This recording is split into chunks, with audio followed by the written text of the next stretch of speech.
नमस्कार बच्चों, आज हम हिंदी के कार्यपत्रक 24 विषय रचनात्मक लेखन उपविषय संवाद लेखन को हल करने के लिए मिल रहे हैं। जैसा कि आप सभी जानते हैं कि दो व्यक्तियों के बीच किसी भी विषय पर बातचीत को संवाद कहते हैं। सामान्यतः हम लोग बड़े मुद्दों पर संवाद करते ही रहते हैं और एक दूसरे से विचार साझा भी करते हैं। हिंदी भाषा में संवाद लेखन एक रचनात्मक कौशल है। हमारे संवाद में भाषा का एक स्तर होना चाहिए जो परीक्षा की दृष्टि से तो महत्वपूर्ण है ही, हमारे जीवन में भी हमें प्रभावी संप्रेषण में सहायता करता है।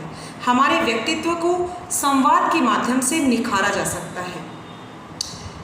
एक अच्छा संवाद लिखने के लिए कुछ महत्वपूर्ण बिंदु मैंने सामने बोर्ड पर लिखे हैं, जैसे कि संवाद की भाषा सरल और सहज होनी चाहिए, वाक्य संक्षिप्त, सरल और सरस होने चाहिए।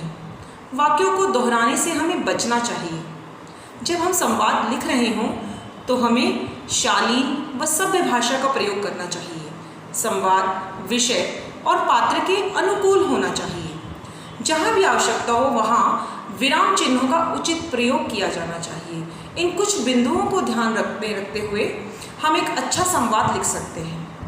जैसा कि हमारे कार्यपत्रक में विषय दिया गया है, बारिश से उत्पन्न समस्याएं, उपाय व सावधानियां। मुझे लगता है हमें जब भी संवाद लिखना हो उससे पहले अपने माइंड में एक मैप की तरह विषय को बना लेना चाहिए। तो इस विषय का माइंड मैप मैंने सामने लिखा है। जैसे बारिश के साथ कुछ समस्याएं आती हैं, जल भराव, सड़कों का टूटना, जल प्रलय, बाढ़ या फैलने वाली बीमारियां, संक्रामक रोग। इन सब समस्याओं के कुछ उपाय हैं। हमें अपने संवाद में समस्याएं देनी चाहिए, उसके साथ ही दूसरे पात्र से उसके उपाय बताने चाहिए। जैसे जल निकासी की व्यवस्था, किस तरह से सड़कों से जल को निकासी उनकी की जानी चाहिए, सड़कों की मरम्मत, अगर बाढ़ आ जाए तो राहत कार्य, अगर बीमारियां हो जाएं तो किस प्रकार से उनका उपचार किया जा सकता है।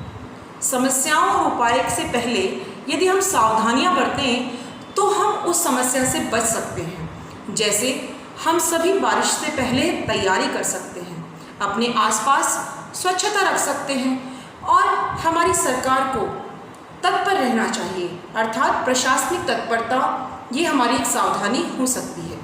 अगर हम संवाद लिखने जा रहे हैं तो इन बिंदुओं को अपने ध्यान में रखें, जिससे कि हम एक अच्छा संवाद लिख सकें। दो व्यक्तियों के बीच का संवाद केवल उनकी बातचीत ही नहीं होती, उनके विचारों को एक दूसरे से साझा करना होता है। तो किसी भी विषय या मुद्दे पर आप क्या सोचते हैं या आपके द्वारा लिखे गए पात्र क्या सोचते हैं, हमें इन बातों का बहुत ध्यान रखना चाहिए। मैंने एक आदर्श संवाद लिखने की कोशिश की है, आप उससे भी थोड़ी प्रेरणा ले सकते हैं कि किस प्रकार से एक संवाद लिखा जा सकता है।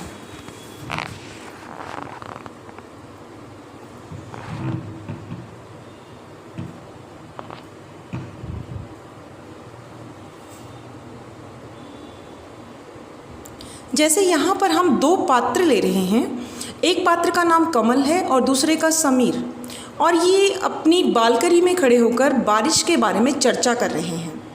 कमल कहता है, सुप्रभात समीर, मित्र कैसे हो।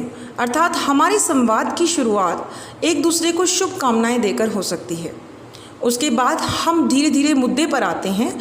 जैसे कि यहाँ पूछा गया है कि तुम प्रसन्न क्यों दिखाई दे रहे हो, तो बताता है कि बहुत गर्मी के बाद बारिश हो रही है, इसे देखकर मैं बहुत खुश हूँ। उसके बाद दूसरा पात्र हमें उससे जुड़ी हुई समस्याएं बताना शुरू करता है और उत्सुकतावश पहला पात्र पूछता है किस तरह की समस्याएं।